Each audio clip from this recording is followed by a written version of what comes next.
My name is Kat Miller, and I'd like to welcome you to Open Circle. We have a couple seats up front, two here. We're always looking for presenters for Open Circle, though our schedule is pretty out in the future. So if you or somebody you know is interested, please speak to Margaret Van Every or David Bryan. Margaret's here, David's right here. At the end of today, you can also go on our website, which has all the information on it, and that is opencircleajijic.org. It's a really good site. You can see photos of people from years past. You can also order DVDs of the presentations. We go back 7 years and have about 240 DVDs. I might have made that number up. Something is 240. 240, something that Trump's done. Oh, no, I don't know. About 240. But it's huge! But it's huge! It's a huge amount. 254. See, I wasn't exaggerating. If you aren't receiving the email sign up, please go onto the website too, and you can do that right there. You can also do it here today, afterwards, on the sheet that's sitting on top of the speaker. Today's meditation will be led by Barbara Hill.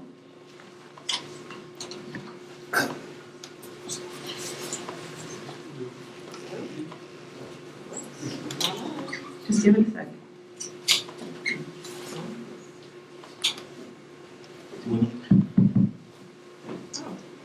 Can you hear me? Mm-hmm. Yeah. Okay. Buenos dias. Good morning, friends. Closer, Barbara. Okay. Now you can hear me. So, I love Mexico. I love Canada, but I have to admit, I'm a progressive American, and I love my country. So lately, many of us have been feeling anxious and worried about the future. Take heart. We can get relief from the effects of our negative thinking if we set aside our concerns about tomorrow and simply be in the present moment. This is really the only way to find peace. To feel more peaceful, I invite you to begin relaxing by taking a few deep cleansing breaths. And as you exhale, allow all the muscles in your body to relax, releasing tensions and concerns that you are consciously or unconsciously holding on to. Sense your amazing heart in your chest and appreciate how hard it works. Affirm that your heart is a good heart. Become aware that sitting all around you are many good hearts. People who are kind and considerate, not only for their own needs, but of others. It doesn't matter if we all agree. Occasionally we find ourselves with people who we don't really care to be with because we've had disagreements or we believe that we have nothing in common. In their presence, we may even feel strong negative emotions like anger, fear, and animosity. Not enjoyable feelings. We are challenged not to be quick to judge, so that we may connect with the potential for goodness that exists in those individuals. For they too have good hearts, even if they have been broken and therefore can't risk being open. For some, it is easy to trust and to love ourselves and others. For those who have felt betrayed, it is much, much harder to love and trust others.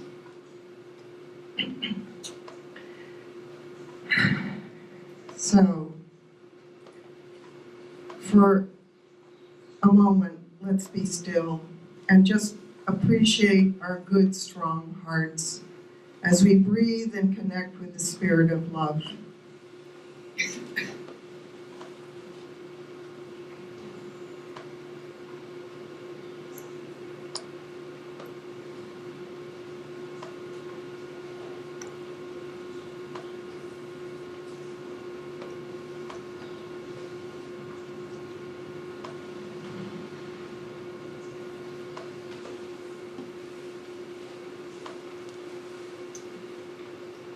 we can be courageous, wholehearted, and strong-hearted, going forward wisely, even when anxious, knowing our own truth and speaking it with love.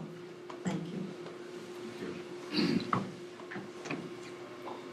This week's presentation, The Allure of Gold, presented by John Wells. For over 5,000 years, gold has been an icon of greed and a vehicle for vanity. Wars have been fought over it, empires have collapsed because of it, and bond girls have been dipped in it.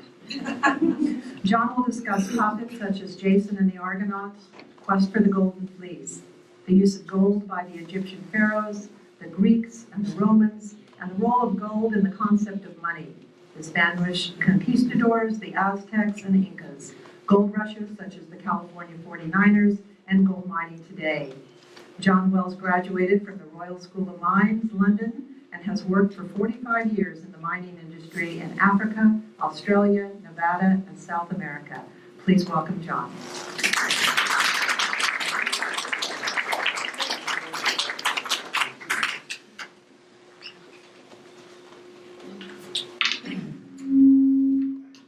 Good morning, everybody.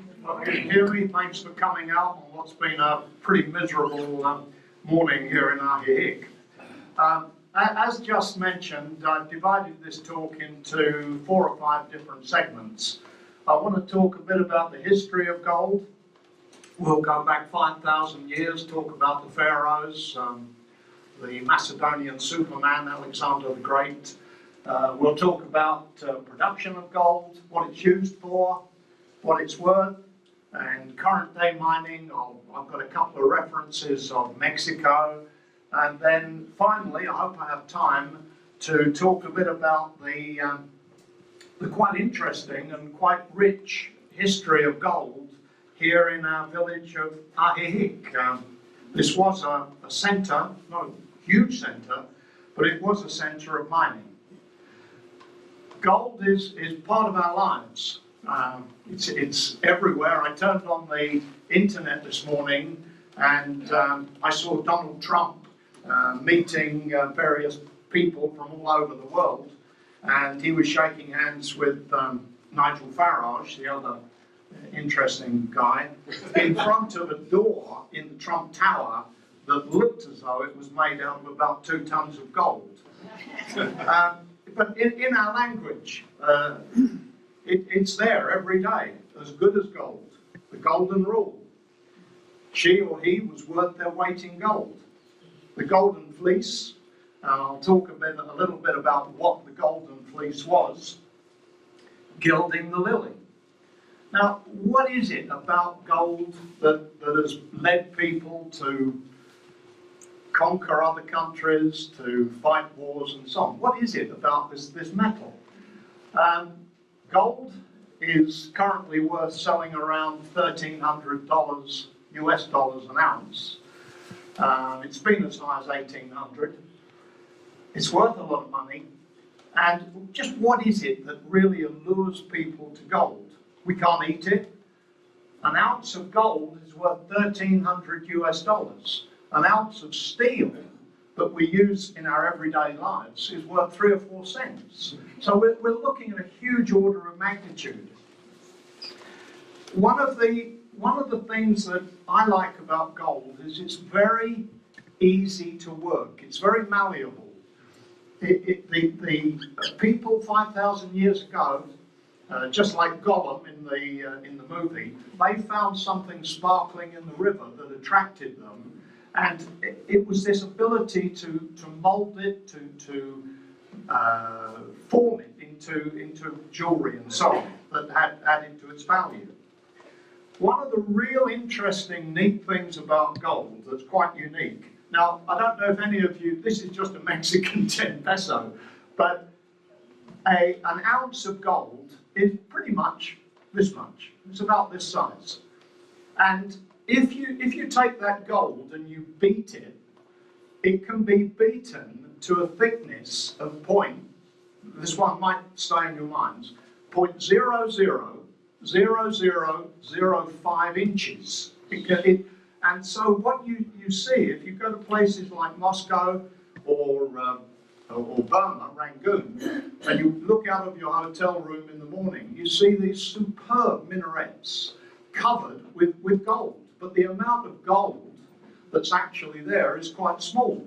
That 1 ounce of gold can be beaten so thin, it could cover more than 100 square feet. The other neat thing about this 1 ounce of gold is that, as the people in India do, they work very hard on their jewellery, it can be pulled into very fine wire.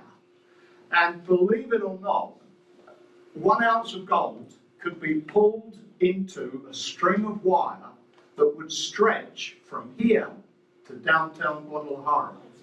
It's just quite phenomenal metal.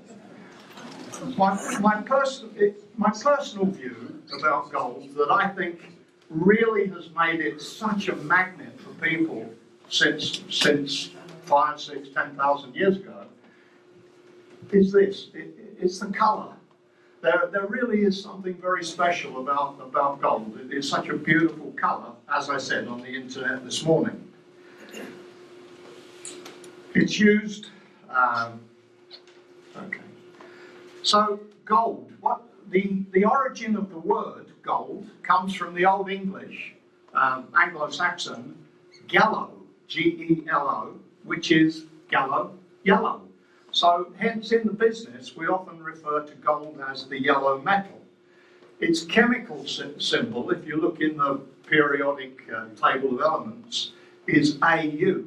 And Au is simply a Roman Latin derivative of the word aurora, Au, and aurora means very bright colours, very bright lights. The earliest recorded use of gold seems to have come from what is modern-day eastern Turkey and Syria. The hills, mountains of that area, King Croesus, we'll get back to in a moment. The gold was found there in rivers, and my wife did walk around earlier with a couple of gold nuggets, and the rivers of Anatolia, like biblical Anatolia, had a lot of gold in the sediments, in the rivers. There's the history of gold. Some of the neat things, this guy, very famous guy, I know you're a long way back there, but that is the famous King Tut, Tutankhamun, and his tomb was found in about 1920, and his death mask is made of gold and the blue mineral lapis lazuli.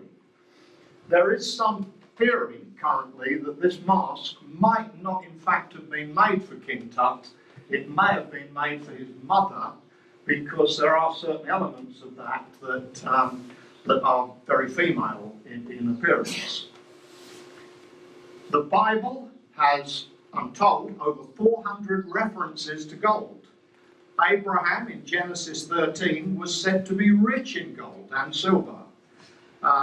And he instructed Moses to make a temple of gold, and all the furniture within the temple should be fabricated of gold as well. I'm not quite sure what that would have achieved.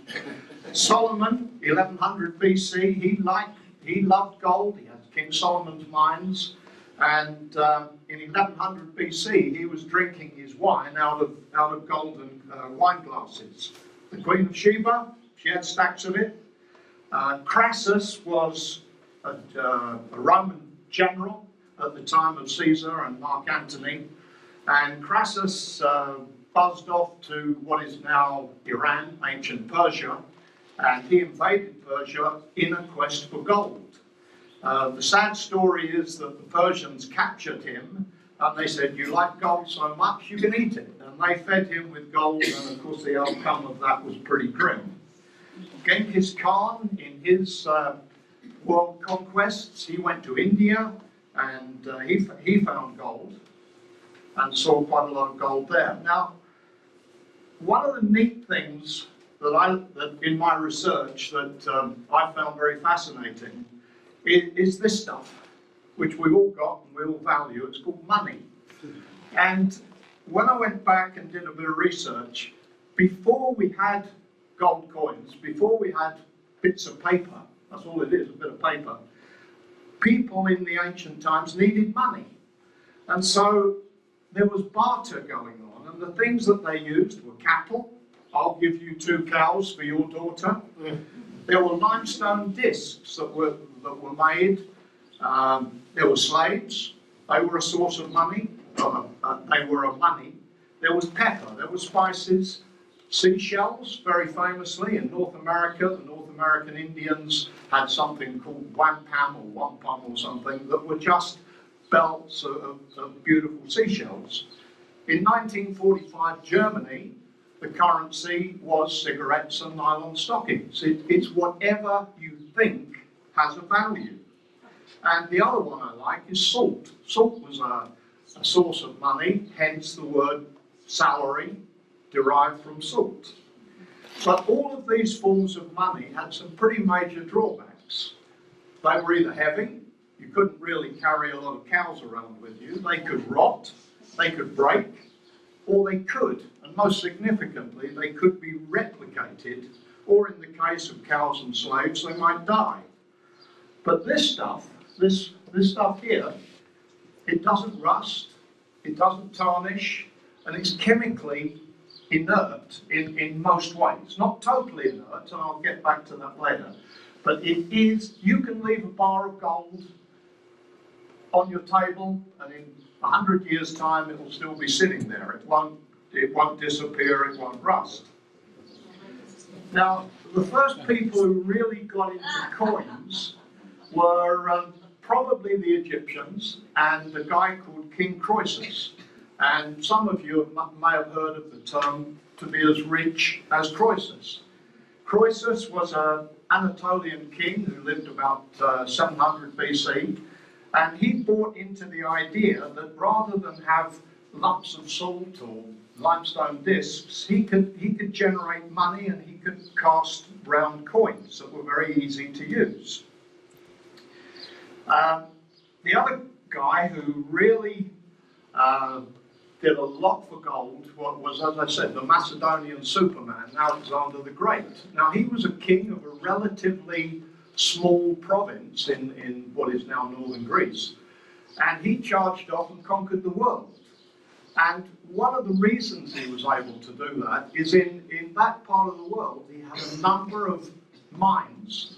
And he took some slaves and he sent them down there to work until they died in the most appalling conditions. They basically had to light fires against the rock, get the rock red hot, and then pour water over it to crack it to liberate the gold nuggets and the small gold minerals.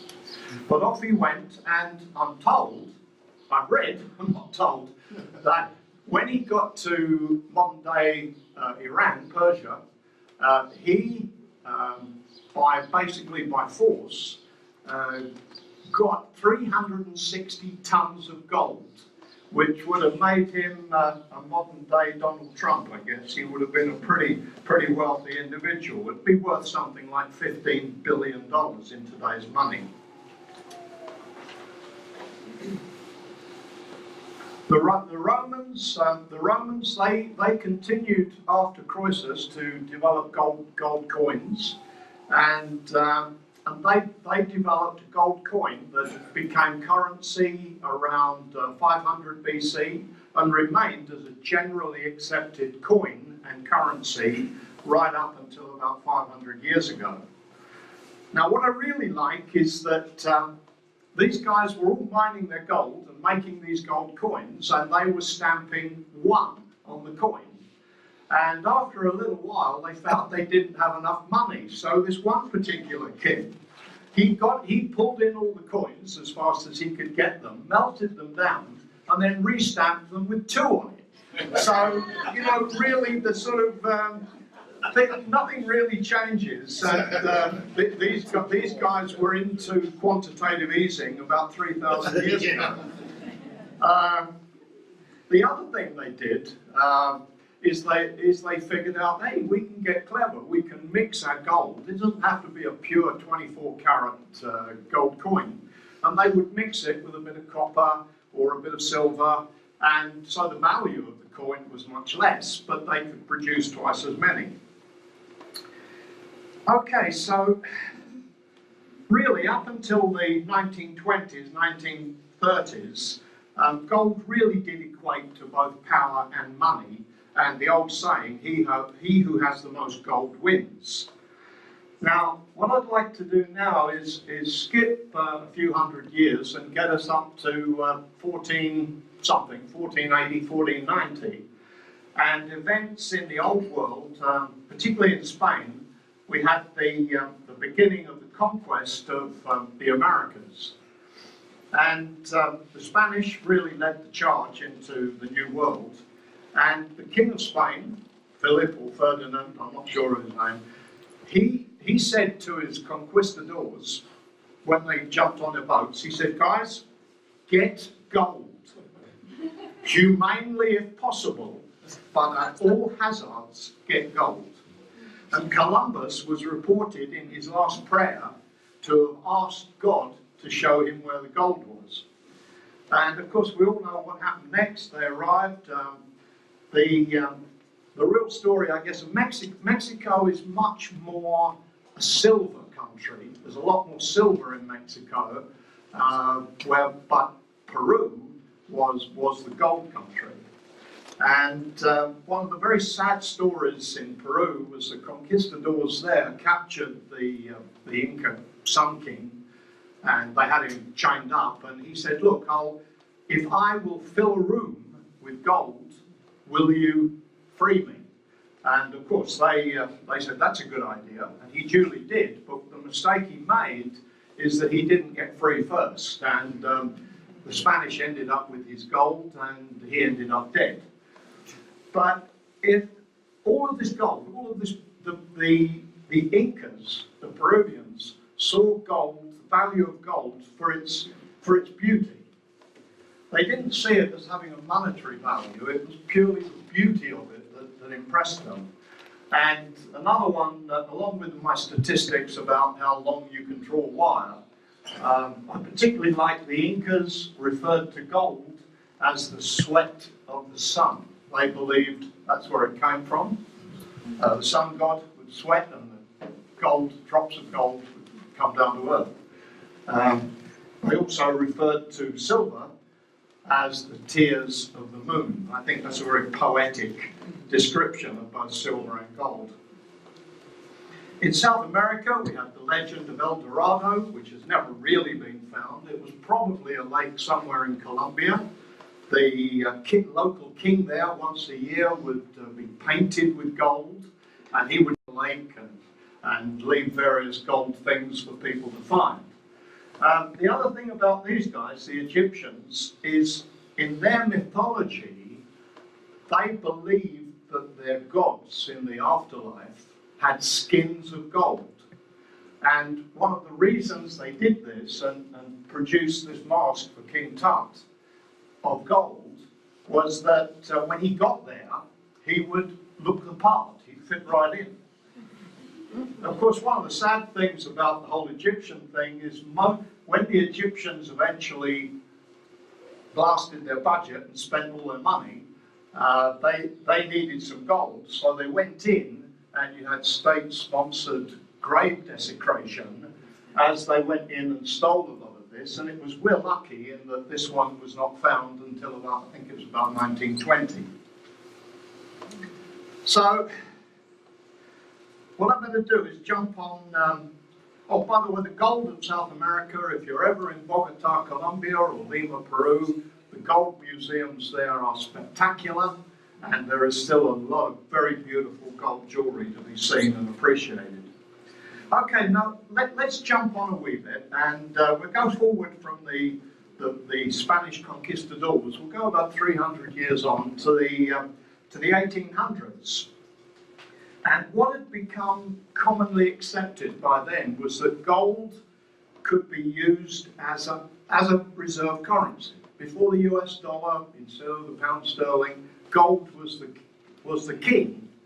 And the bankers in New York, London, Europe, and whatever, they really wanted to have loads of gold in their vaults.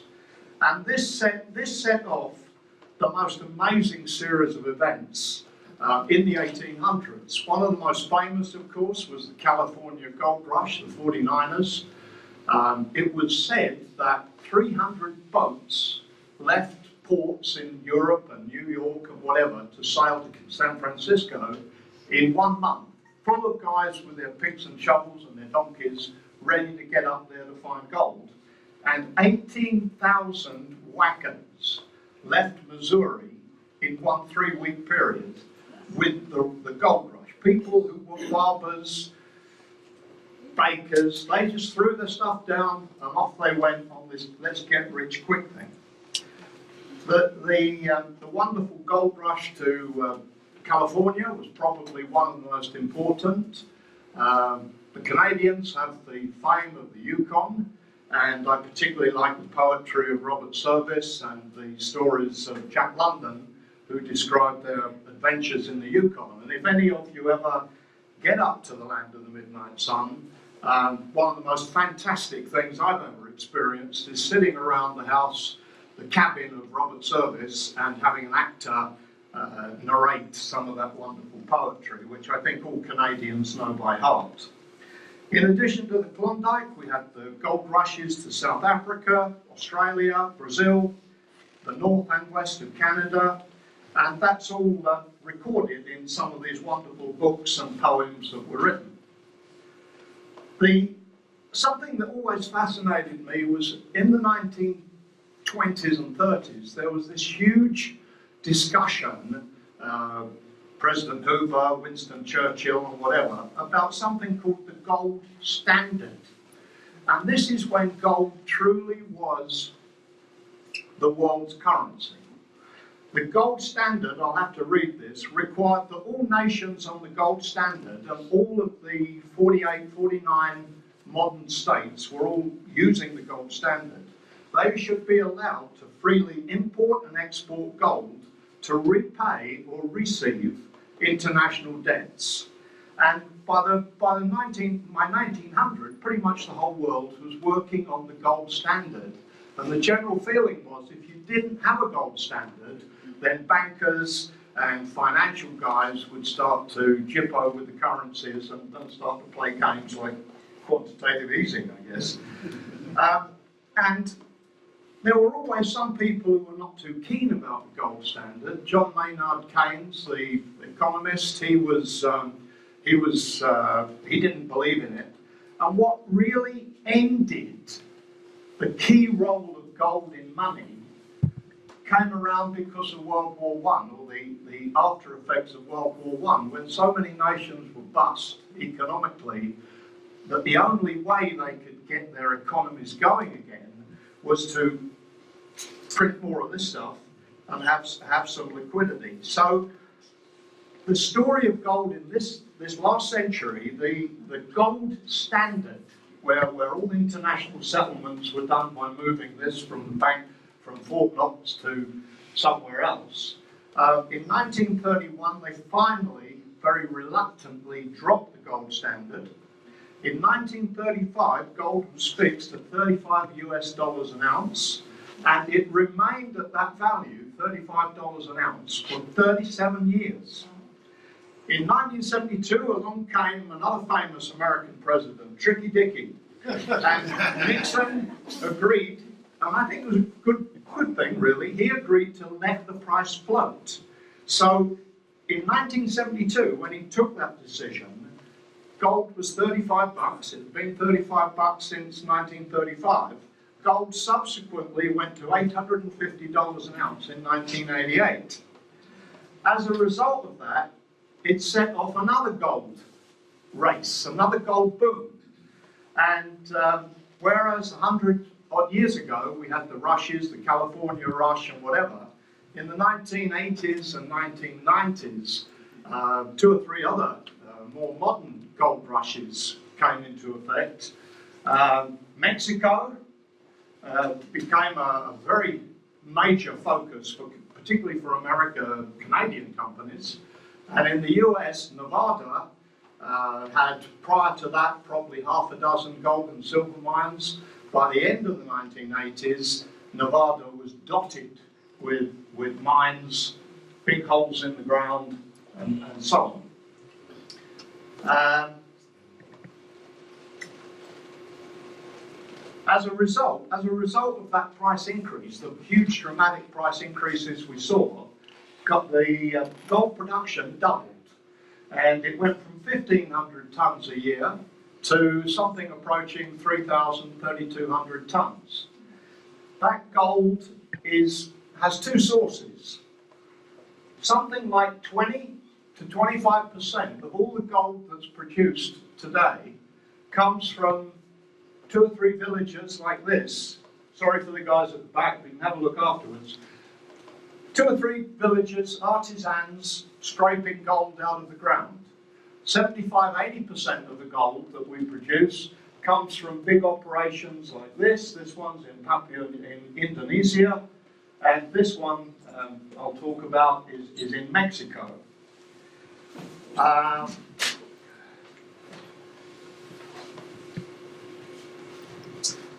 Okay, before I get on to a couple of modern day mines, let's just talk a little bit about what it's used for. And gold has a lot of things it's used for. The majority of gold, the big majority, falls into this block here, and it's jewellery. And if you go to India, these ladies here typically wear their wealth round their neck, in their ears, round their necks, as brooches and whatever. The biggest amount of gold today is not to be found in Fort Knox, it's not to be found in the Bank of England. These ladies have got it. And that's what they do. They buy it, and the souks are full of jewellery and whatever. A lot of gold is used in electronics. It's used in the space age. The helmets of the astronauts who went to the moon, their visors were covered with a film of gold because it has an ability to filter out nasty elements of light. It's used in electronics. It's used in dental work, and a lot of people keep coins. A few statistics and a couple of comments about gold. World gold production in the 1920s was about 700 tonnes a year. South Africa was by far and away the biggest producer, and that continued up to the 1970s, 1980s. Currently today, the biggest producer, miner of gold is China, followed by Australia, Russia. Mexico comes in a creditable 9th position. One of the things that really changed the gold industry was, I did say earlier, gold is very unique in that it won't react with anything. You can put gold in most acids and it will not be tarnished or react. But now I'm sort of touching on something that may touch a nerve. Something that gold will dissolve in is something we all get a bit scary about, and that's something called cyanide. And in 1890, 1900, something of that nature, a couple of Scottish chemists discovered the forest, what they called the forest process, whereby if you take gold, it will dissolve in cyanide. And that really revolutionized the industry. Right, I'm beginning to run out of time, so I do want to say a couple of things. I want to say a couple of things about Mexico. One, here's an example of a large mine in Mexico. This one, believe it or not, is at the entrance of the Copper Canyon. And it was built and developed in 2004. It ran for 10 years, and it produced its final bars of gold around 2014, 2015. The point I would like to make here is that this big, rather pretty ugly hole in the ground, any mining company now has to sign right up front. They have to show the government that they have money in their budgets to completely make good the area that they've mined out.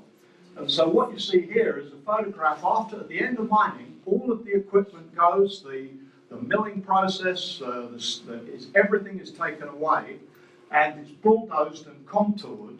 And for the last 4 years, the owners of this mine, the Canadian outfit Gold Corp, they had nurseries and they were growing local flowers, trees, shrubs and whatever. This whole area will be revegetated. So the mining industry gets a lot of flack, and some of it deserved, but the rules of the game are now much more stringent. Okay, my final 2 comments. Riqueza mineral in Ajijic. Did you know there were 36 recorded small gold operations in these there Dam Hills out behind me? One, the most famous, was the mine of the Princess La Russa, and my colleague Rod Pye, who introduced himself earlier, he's walked all over it and glimpsed inside it. But there were 36 little operations here. And if you walk up Revolution and zigzag through the streets and go up into the forest, you come to this rather remarkable thing here, which was a facility built by a mining engineer, reportedly so. And what I think he did here, he dammed the river, they kept the water behind there. I think he had a water wheel in here, and I suspect he had 2 big stone grinding wheels. The local guys would have gone into their adits, pulled out the gold-rich mineral, thrown it between these 2 big wheels, crushed it, and then I'm in conjecture now, because I've not found any written history of this. I rather suspect that they then took the crushed material, did something like these people are doing here, washing it on tables and trying to get the gold, and then brought it down to the lakeside where they would have had a furnace, a small furnace, and produced the gold ingots. I did so. There's quite a history in this valley, in these hills behind us. I did mention, and I overlooked to describe the golden fleece, and this is not a myth. When Jason set out in the Iliad about 4,000 years ago, what he was looking for was the way that the ancients recovered their gold. And they would take the skin or fleece of a sheep, they'd stretch it out in the riverbed, they'd wash all the gravel across it, and the gold, one of the properties of gold is it's very, very, very heavy. The gold would be caught in the oily fleece of the wool of the sheep, and after 2 or 3 weeks, this fleece was just coated with gold, and they would burn it, and what was left in the ashes were the gold, grains of gold. I'll close with this comment. There's a lot of talk these days about, well, do we have confidence in the pound sterling? Do we have confidence in the US dollar? What's going to happen to the economies and so on? And I'd like to end with a quotation by a clever Irishman called George Bernard Shaw. And in 1928, Shaw wrote, this is quite a title, The Intelligent Woman's Guide to Capitalism and Socialism. And I think his words, I'm not sure he's right, but I think his words are appropriate even today. He said, you have to choose between trusting to the natural stability of gold on the one hand, and this is the bit I like, and the honesty and intelligence of members of the government. With all due respects to those gentlemen, I advise you, as long as the capital system lasts, to vote for gold.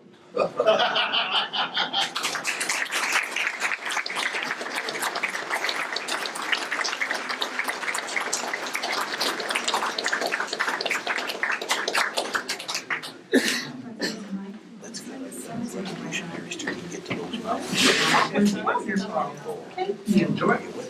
So if you'd like to ask a question, please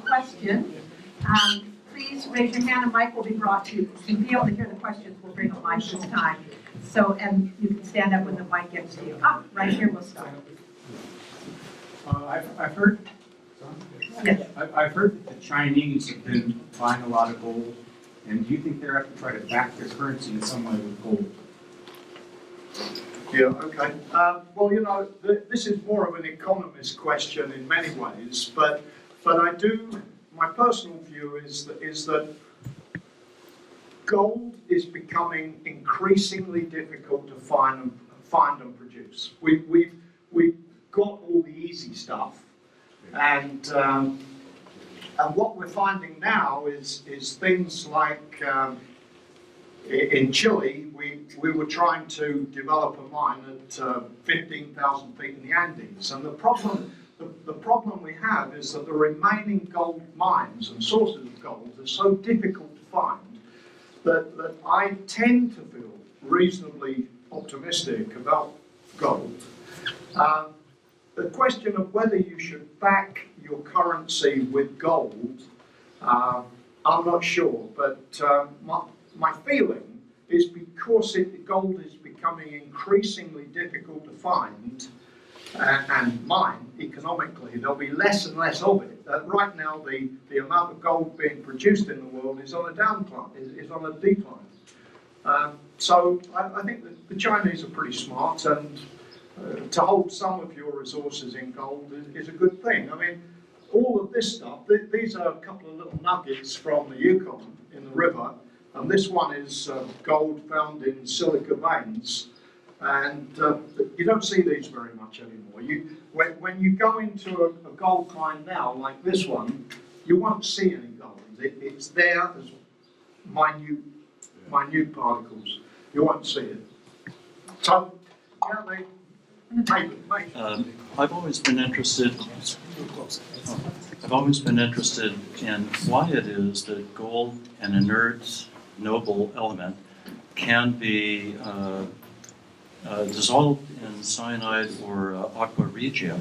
Could you give us some chemical insight as to why that can happen?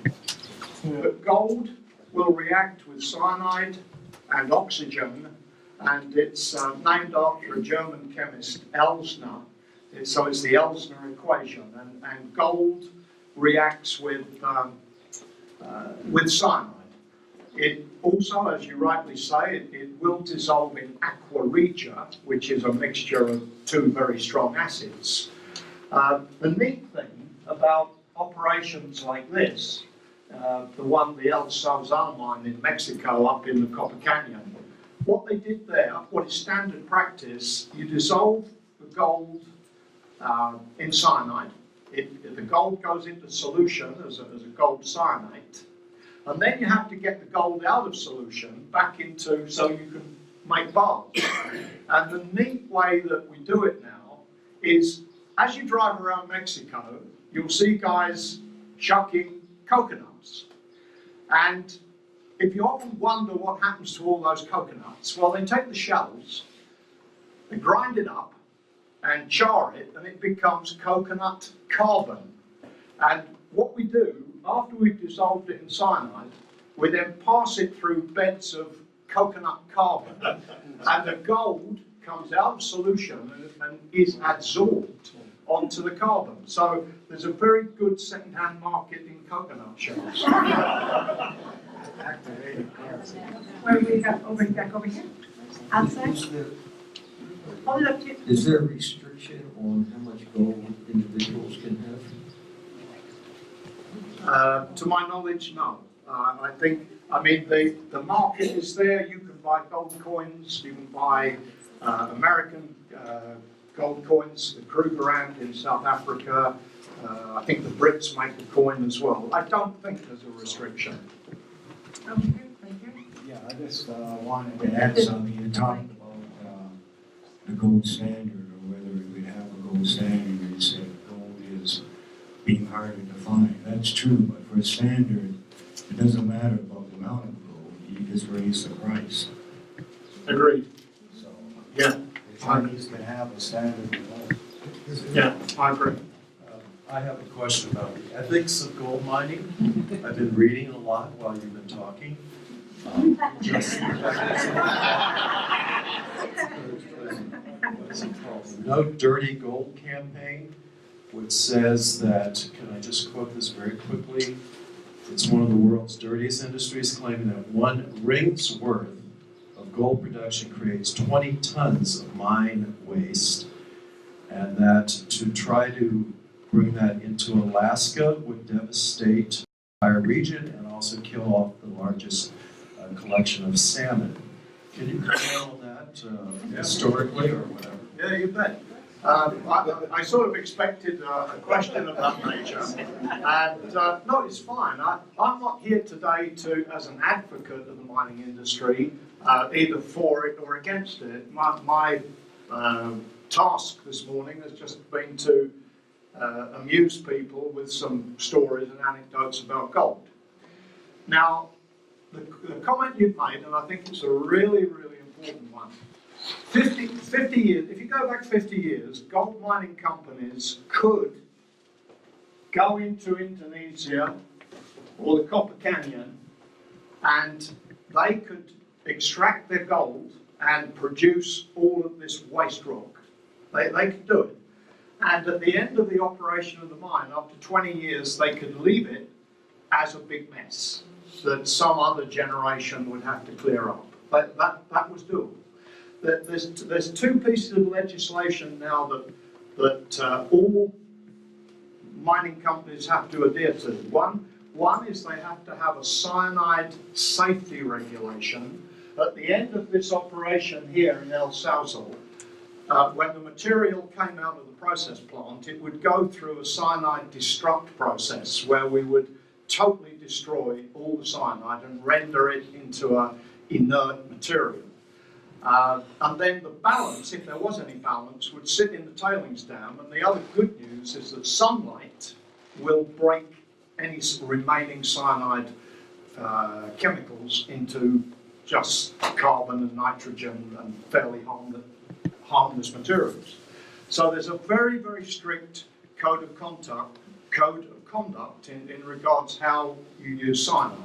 The other one is that no modern day mining company, a Newmont or a Barrick, could go into, or Goldcorp, could go here, mine and then walk away. They would be obliged to make good what they've done. Now, I'm still not saying it's perfect, but you know, if all of us, if all of the world would say, hey, we don't want gold, we don't want our gold rings, if the Indian housewives would say, we don't want it, we don't need it, then fine, there won't be any gold mining. But it's this allure of this metal, whatever its psychological allure it is, that has drawn people into the back of beyond to dig the stuff up. So I think the short answer is the gold industry in the past has been responsible for making some messes. In this day and age, I think it's a much improved situation. Okay, we only have time. Related to the Ajijic mine, what period was that? Is that post-Spanish? And secondly, how did they get the metal hot enough to smelt it? I think the melting point is something like 1900 degrees, and you can't do that by burning wood, so what do they do? Yeah, okay. I think the history of gold mining in this area goes back about 150, 200 years. The most famous was the mine owned by, I think she was an American lady who married a Russian prince, and she was described as La Princesa Rusa. The workings, these old workings can still be seen. There's elements of what they did. Now, what I think, this is conjecture, I've not been able to find anything here, but what I suspect they did, they would have made crucibles, probably yay big, and in that crucible they would have put some fluxes, and they would have put the gold concentrate, which was probably 20-30% gold, and I suspect they used charcoal, because if you pack it with charcoal and you blow air through the bottom of the crucible, then I think you can achieve some pretty high temperatures and melt it down. But I'm not sure. I've only been able to ascertain that there were quite a lively little mining industry here, and there were something like 36 registered mom and pop operations. Guess what? We don't have any more time, but you know what? You're gonna stand up here for a little while and people can come and ask your questions and make your comments. Thank you so much for today.